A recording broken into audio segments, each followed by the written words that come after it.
Hello, boys and girls. On second thought, hello, boys. This is your old Aunt Jane telling you the story of Little Red Riding Hood. Now, once upon a time, there was a cute little girl who lived with her mother in a bungalow on the outskirts of Beverly Hills, California.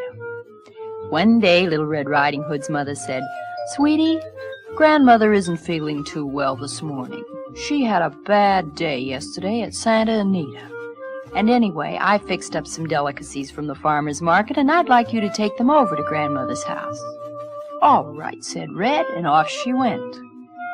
Well, she was hurrying along Sunset Boulevard when whom should she meet but the big, bad wolf, who was driving a big, bad Cadillac convertible with big, bad wire wheels. Said the wolf. "Thank you," said Red. "Say, you're a doll," said the wolf. "Look at you. Look at those lips, that nose. And where did you get those eyes?"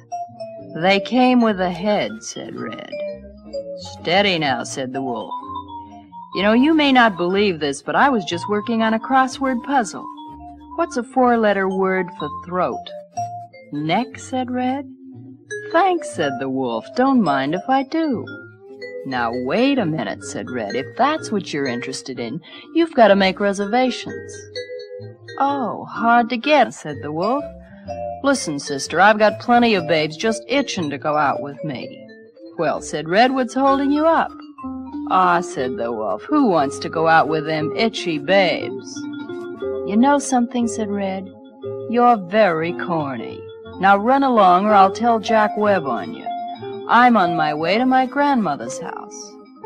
At that, the wolf disappeared. But as you all know, he hurried over to the motel where Little Red Riding Hood's grandmother was, and he knocked on the door. "Open the door and let me in," he said. "No, not by the hair on my chinny chin chin," said the old lady. "Don't look now, Grandma," said the wolf, "but you're in the wrong story." "Oh, forgive me," said the grandmother. "Who's there?" "That's better," said the wolf. "It is I, Little Red Riding Hood."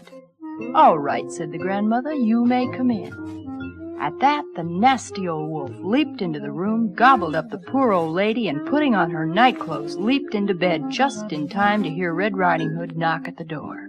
When Red walked over to the bed, she said, "Oh, Grandmother, what big eyes you have." "Must be my new mascara," said the wolf. "And Grandmother," said Red, "what a long nose you have." "Strange," said the wolf. "I've been wearing my hair piled high in front so people wouldn't notice." "And Grandmother," said Red, "what big teeth you have." "I told Dr. Cowan I needed caps," said the wolf. And at that he jumped out of bed and began chasing poor Little Red Riding Hood around the room. Red Riding Hood ran to the window and screamed for help.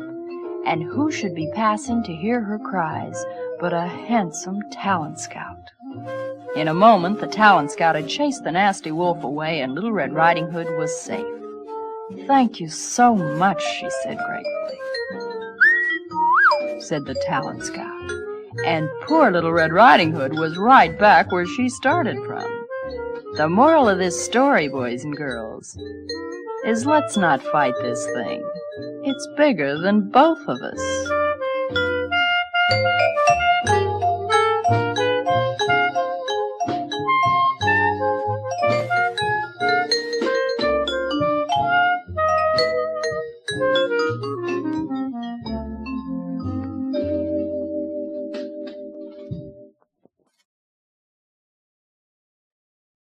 Once upon a time, in the tiny village of Burbank, California, there lived a lovely little extra girl named Cinderella.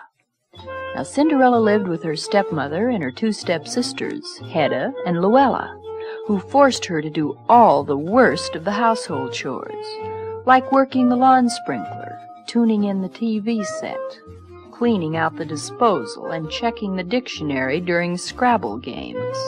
Well, one day all the girls received an invitation to a big party to be given at the Macombo, and my, were they excited.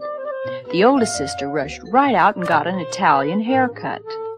"How do I look?" she said to Cinderella when she returned home.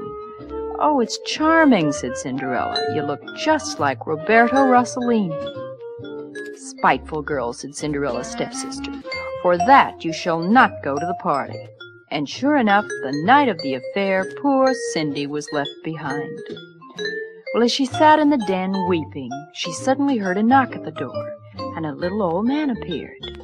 "Bless my soul," said Cindy, "it's Mickey Rooney." "Speak not in jest," said the figure. "I can make it possible for you to go to the Mocambo tonight." "Oh, yes," said Cindy. "I see your magic wand." "Wand schmand," said the figure. "This is a baton. I lead the band at the club, kid." "But goodness," Cindy went on, "how can I go to the party? I have practically nothing to wear." "Well, under those circumstances," said the little man, "I might be able to work you into the floor show. But seriously, I brought along a dress I borrowed from a friend. Now hurry up and change, and we're on our way." "You're so kind," said Cindy. "Sure, sure," said the man. "But remember one thing. You've got to head for home by midnight, 'cause that dress has to be back in Sack's window in the morning." "But wait," said Cindy. "Isn't there something you want to say about a pumpkin and 6 white mice?" "Don't be silly," said the man. "That stuff only happens in fairy tales." So off they went to the party. When they arrived, Cindy was met by a tall, handsome stranger in a uniform. "Oh, I knew I'd find you here," said Cindy breathlessly. "You may have the first dance." "Ixnay," said the stranger. "I'm the doorman." Inside, Cindy had better luck. Everyone was there. Clark, Tyrone, Gregory, Errol, Gus. Gus? Oh, yes, Gus was the doorman's name. It was such a nice party, he decided to come in and dance with Cindy after all. He held Cindy close and whispered in her ear. "You look familiar," he said. "Haven't I seen you in pictures?" "Yes," she said. "In Gentlemen Prefer Blondes, I played the part of the brunette." "Cindy," said Gus, "I love you." "Aren't you rushing things a bit?" asked Cindy. "Have to," said Gus. "We're getting near the end of the record." Well, Cindy danced in Gus's arms for hours and hours, and then suddenly, noting the time, she excused herself and hurried out to the parking lot. Hurried so fast, in fact, that she lost one slipper. Outside, Gus found her sitting on the running board of Darrell Zanuck's town car. "Cindy, I found your shoe," he said, taking hold of her barefoot. "Isn't there something you want to say to me?" "Yes," said Cindy. "I'm ticklish. And there's something else you should know. I'm not a movie star. I'm just a little extra girl." "Breeze, there a man who couldn't use an extra girl now and then? Whatever you are, baby, you're for me." At that, kiddies, he took her in his arms, kissed her fondly, and they started living happily ever after right away.